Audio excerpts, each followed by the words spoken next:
Siwa, they're not always sure what to make of her, and we don't necessarily mean that in a bad way, but rather we mean that she has a complex act that she needs to put on at times, and it affects her both physically and mentally, and it can be hard to know the real Jojo Siwa. I'll explain what I mean, but first, do me a favor, leave a like on this video, and subscribe to the channel. With that being said, let's get started. Do you want to win an iPhone 12, maybe a MacBook Pro? How about $500 cash? All you have to do is comment the secret hidden message somewhere in this video. That's it. Oh, and leave a like on this video and subscribe to the channel so we can keep affording these giveaways. Winner will be announced at the last day of each month. Thanks for watching and good luck. Number 5. How people see Jojo Siwa. So the statement that no one understands Jojo Siwa may not be 100% true on the grand scale, but it is a fair depiction of how many, including many parents, go and see Jojo Siwa as a whole, because kids love her. Kids and teens love her for her high energy, her ability to just have fun and be happy all the time. But the older crowd, they can't tell if Jojo Siwa is faking it or not, because recall that Jojo Siwa is not a kid. She's 17 and she'll be turning 18 this year, which puts her really close to adulthood, and yet she's bouncing around like a kid without an energy cap and dresses like a kid in brightly colored clothes and bows that make her seem very kiddish. It's puzzling, and thus a lot of people go and blast Jojo Siwa for various reasons on the internet and beyond, because they just can't comprehend that this might just be the real her. Though as we found out, there was some help in getting her to where she is right now. Number 4, etiquette classes. You might be thinking, but if she has parents, which she does, and they raise her right, that's all that would be needed for her, right? Well, yes and no. Look, in the best case scenarios, it's always best for a parent to raise their child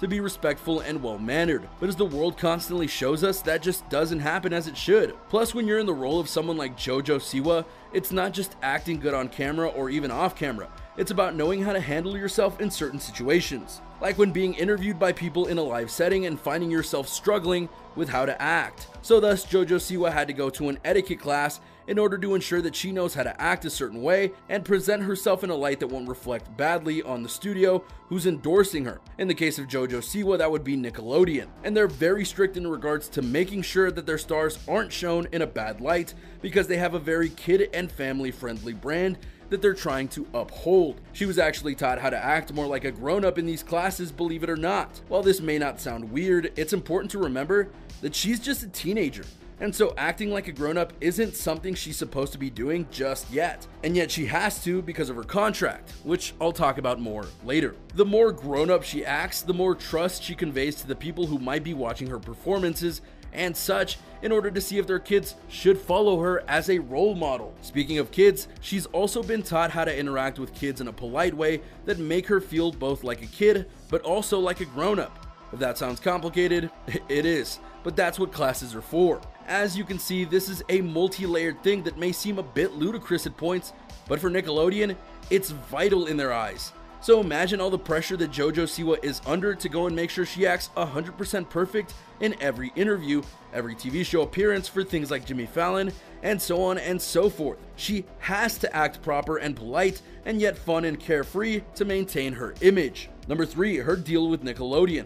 Not unlike movie deals or full-on record company deals, there are a lot of different kinds of deals that young stars like Jojo Siwa can get.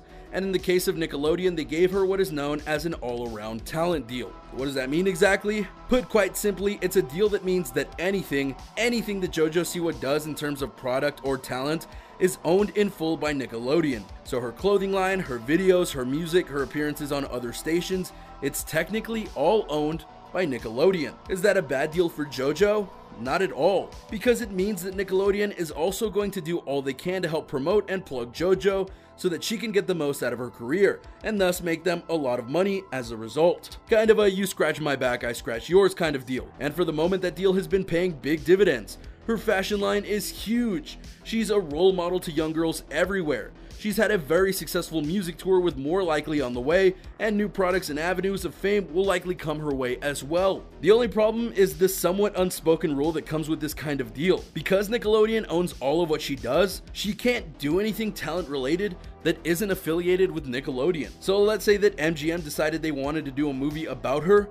If it's not in collaboration, at least in part with Nickelodeon, she literally can't say yes to it, even if they were gonna pay her millions of dollars to do it. What's more, as we showed with her class, Nickelodeon absolutely has the power to guide her in terms of what she needs to do in order to keep her stock going up, whether that be doing more TV appearances, changing her looks, and so on. It can be very restrictive and controlling, and for someone like JoJo, she needs to follow it because she signed the deal that helped her get famous. But as she grows older, that weight grows on her as she'll want to do more things her way, and yet she can't. And that's not the only toll this deal with Nickelodeon has brought upon her. Number 2, her hair. When you think about Jojo Siwa overall, your eyes and mind don't think about the bows on her hair and head, and how her hair looks overall in terms of style. It's a trademark element of her brand and look. But if you look at her hair over time, you're gonna notice something that definitely isn't great. Mainly, it seems as though her hairline is receding, which would be odd because of how young she is. Again, she's only 17, and she doesn't have a medical condition that we know of that would result in early hair loss. And those things do exist. So, what's happening to her hair? The honest answer is that the way she's treating her hair in terms of getting it up into her classic look is causing said hair to become pulled out of her head. We're being quite serious here. Basically, she not only hairsprays her hair into submission so that it won't move, but she also puts multiple hair ties into her braid to further ensure that the hair doesn't move. This causes a ton of pressure to be put on said hair, and thus she has a receding hairline because she's literally pulling it out of her head. But why doesn't she just stop doing that then, you might ask? Well, she can't. Because of her brand, Nickelodeon and technically JoJo herself forced this look to always be shown unless in very specific circumstances. She's a walking billboard for her brand, and thus to have her style not be seen on camera will be seen as odd. So the more she's doing this, the more she's damaging her hair and head. But she can't stop because this is how Jojo Siwa looks. So imagine knowing this and yet still having to do it. That's harsh. Number 1, coming out. Now we turn towards the more uplifting side of things in regards to the recent announcement that Jojo Siwa was actually gay.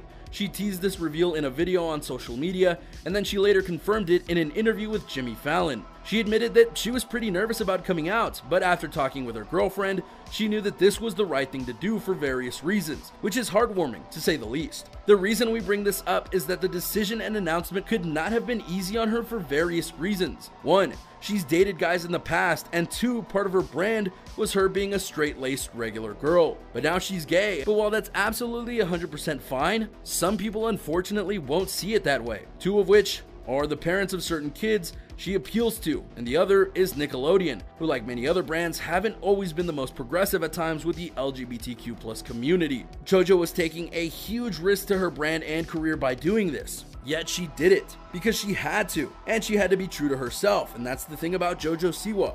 Whether you realize it or not, she's 100% true to herself, even when no one believes her. And there you have it, everyone, a look at Jojo Siwa and how she's not exactly the person you expect her to be, and how recent events especially have shaped her in a new way that could drastically change her career and life as a whole. What do you think about Jojo Siwa now that you know more about her? Do you understand the depths that she goes to in order to maintain who she is on camera and for her fans? Do you think JoJo's being pushed too hard by those around her? Go ahead and let me know what you think in the comments down below. Be sure to subscribe, and I'll see you next time on the channel.